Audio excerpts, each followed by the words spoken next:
Olá! Hoje nossa conversa vai fundo numa questão chave para quem estuda ou quer melhorar o desempenho em geral. Como dar um gás no foco e na concentração. A gente está se baseando aqui no material Como Estudar com Foco.pdf, que traz um monte de estratégias e exercícios bem práticos. E logo de cara, o documento já solta uma ideia forte. Saber se concentrar faz uma diferença enorme. Mas o mais legal, eu acho, é a ideia central de que foco não é, sei lá, um dom que só alguns têm. Exato. É apresentado mais como uma habilidade mesmo. Algo que dá para desenvolver, para treinar. O texto até lembra daqueles momentos que todo mundo já teve, né? De ficar super imerso num livro, num filme, num esporte. Aquela sensação que o tempo voou. Isso. E o material usa isso como prova de que a capacidade de focar tá lá, dentro da gente. Com certeza, já existe, só precisa ser, talvez, mais bem direcionada ou fortalecida. Então, nosso objetivo aqui é justamente explorar essas ferramentas que o material oferece para a gente desbloquear e turbinar essa capacidade. Certo, vamos lá. A primeira estratégia que eles sugerem é um ponto de partida que soa até básico, mas é a base de tudo. Conhecer a si mesmo. Sim. A ideia, pelo que entendi, é investigar os próprios padrões, né? Tipo, quando e por que a concentração funciona bem e quando ela some. Exatamente. E o interessante é como colocam isso como o alicerce mesmo. Sem se entender, fica difícil usar qualquer técnica direito. Faz todo sentido. E eles propõem um exercício bem prático para isso. Pegar uma folha, dividir em duas colunas.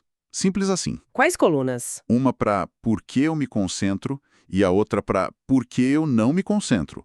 E aí listar os motivos que vêm à cabeça. E qual o pulo do gato? O pulo do gato, que o texto reforça bem, não é fazer isso uma vez e esquecer. É manter essa folha por perto, sabe? E ir atualizando. Percebeu que a mente viajou? Anota o que aconteceu antes. Teve um estudo super produtivo? Anota o que ajudou. É transformar a autoobservação em dados concretos. Tipo um diário de bordo da atenção, para sacar os padrões, né? Perfeito, exatamente isso. Para identificar o que te ajuda e o que te atrapalha de verdade. Entendi. Mas essa autoobservação constante, como garantir que ela não vire só ruminação, que acaba sendo outra distração? O material fala disso? Olha, é uma ótima questão. O texto não entra tanto nesse detalhe da diferença, mas a ênfase toda está em coletar dados que sejam observáveis e principalmente acionáveis. Acionáveis, como assim? Tipo, focar em coisas concretas. Me distraí com o celular, ou concentrei melhor depois de dormir bem. Coisas que você pode fazer algo a respeito, sabe? Ah, tá. Em vez de ficar só no julgamento vago, tipo, sou muito distraída. Isso. O objetivo é entender causa e efeito para poder agir, não ficar preso num ciclo de pensamento que não leva a nada. A ideia da folha e da atualização constante já direciona para isso. Entendi. O foco é no pragmatismo. Beleza. Seguindo essa linha, depois de se conhecer melhor, vem a segunda estratégia: selecionar o momento ideal do dia para estudar.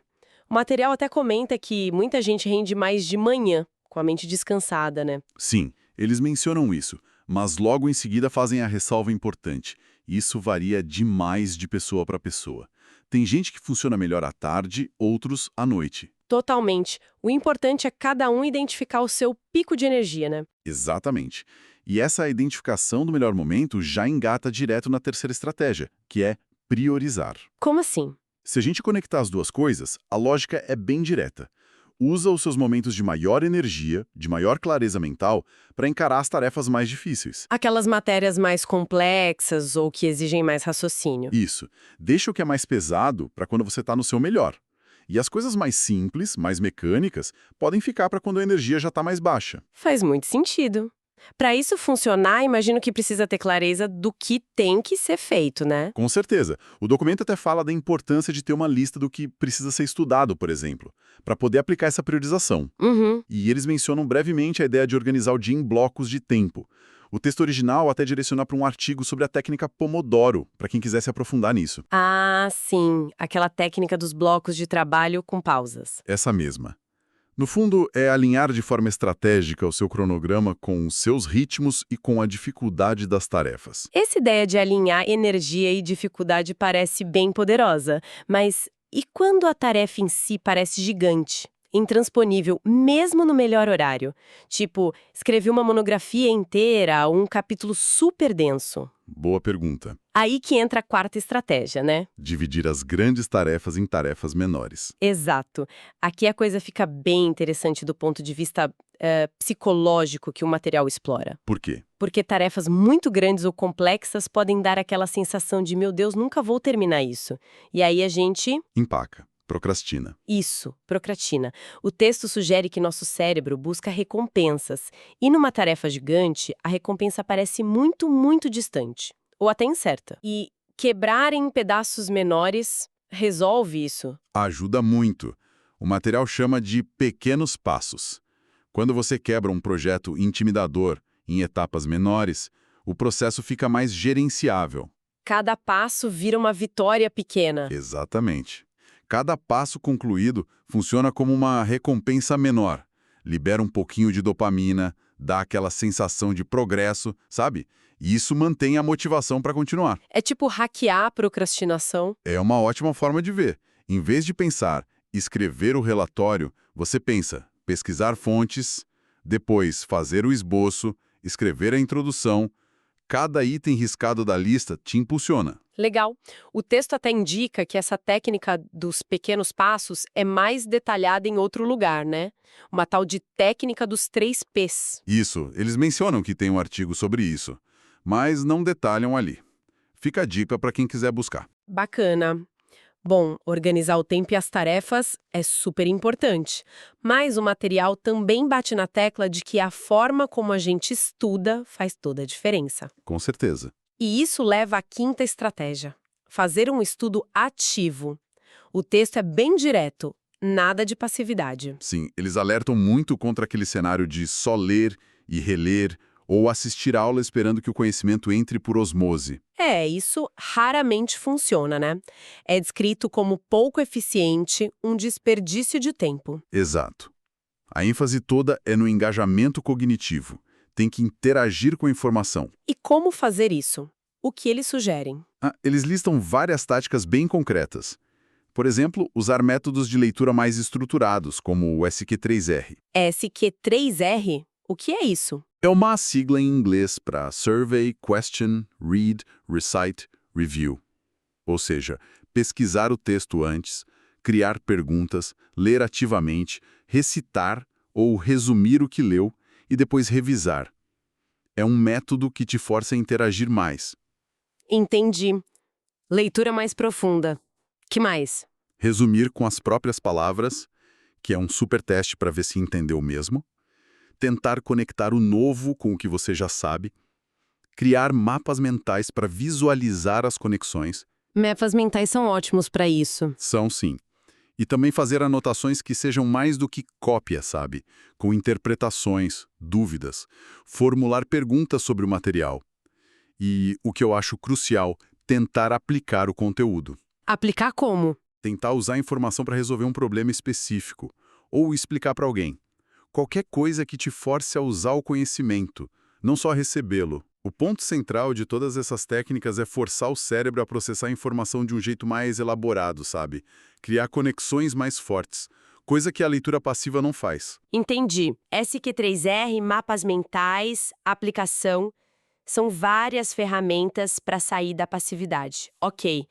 E para amarrar tudo isso, para ter certeza que o esforço está valendo a pena, vem a sexta e última estratégia: analisar e ajustar. Essencial. O documento deixa claro que não adianta só aplicar as técnicas sem pensar.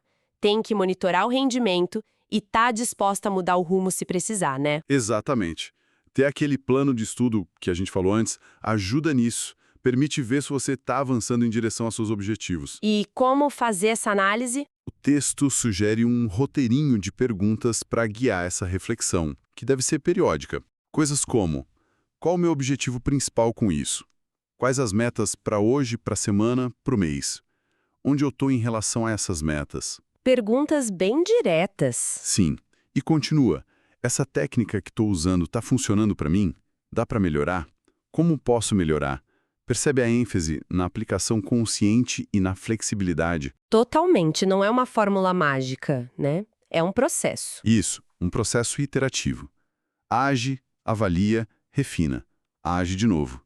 É assim que se melhora de verdade. Ok, então as estratégias gerais para gerenciar o foco ficaram claras.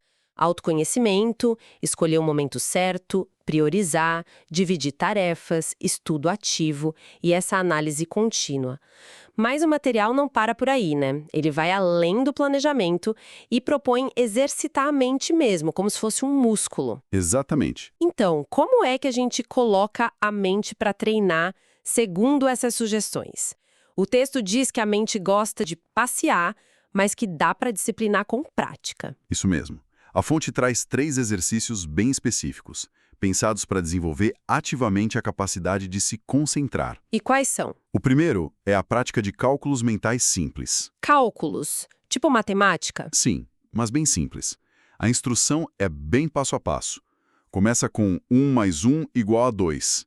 Aí vai somando 1 até 1 mais 9 igual a 10. Depois passa para o 2.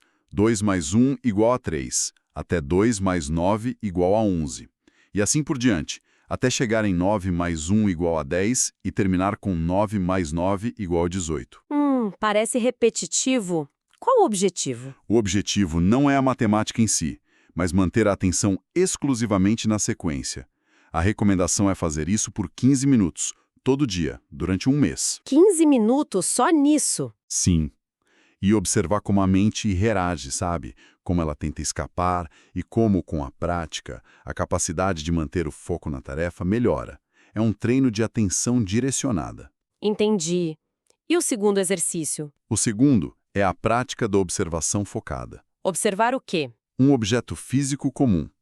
O exemplo que eles dão é uma tampa de caneta, mas pode ser uma chave, uma moeda, qualquer coisa. E o que fazer com o objeto?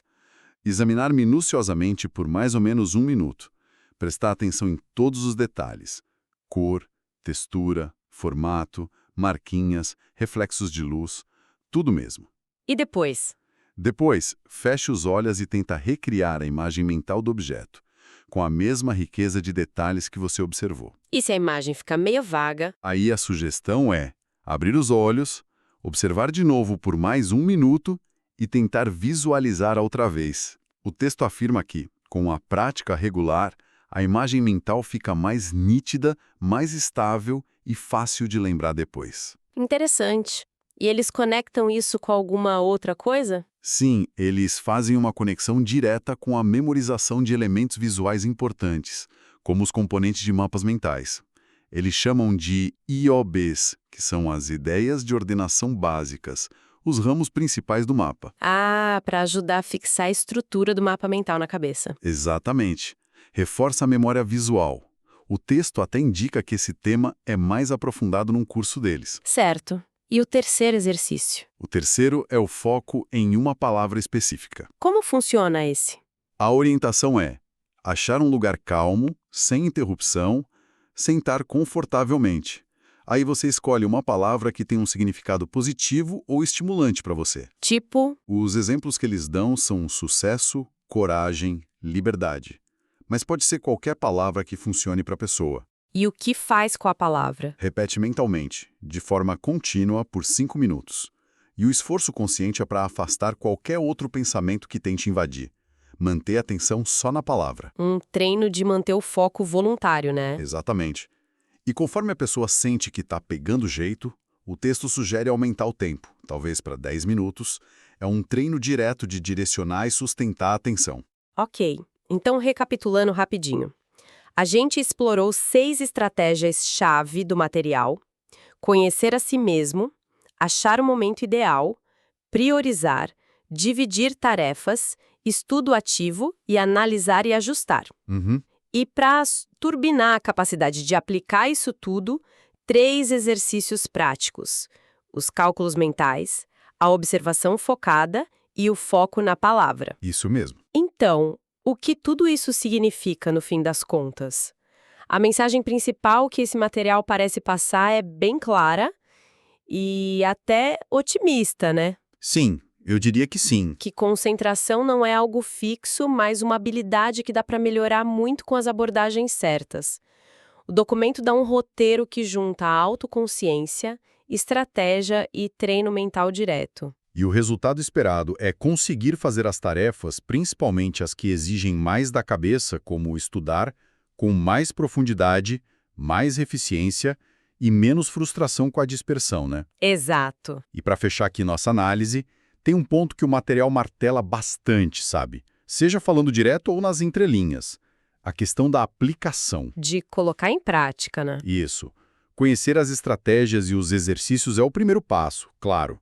Mas o verdadeiro divisor de águas, onde a coisa muda mesmo, segundo a filosofia do texto, parece ser a disciplina de praticar consistentemente. Não adianta só saber, tem que fazer. Exatamente. O convite que fica é para não só ler sobre foco, mas para fazer os exercícios, para preencher e pensar sobre aquela folha de autoconhecimento, para testar e ajustar o cronograma. Transformar em hábito. Talvez seja isso. Incorporar essas ações na rotina pode ser o passo decisivo para dominar a concentração, o que me leva a uma reflexão final, até inspirada por essa ênfase na ação. Qual? O material nos dá ferramentas ótimas para fortalecer nosso foco interno, mas num mundo que parece desenhado para roubar nossa atenção a cada segundo, fica a pergunta, né? Até que ponto essa batalha pelo foco depende só do nosso esforço individual e dessas técnicas e onde entram os limites que o próprio ambiente super distrator impõe pra gente? É algo pra gente pensar enquanto tenta aplicar tudo isso.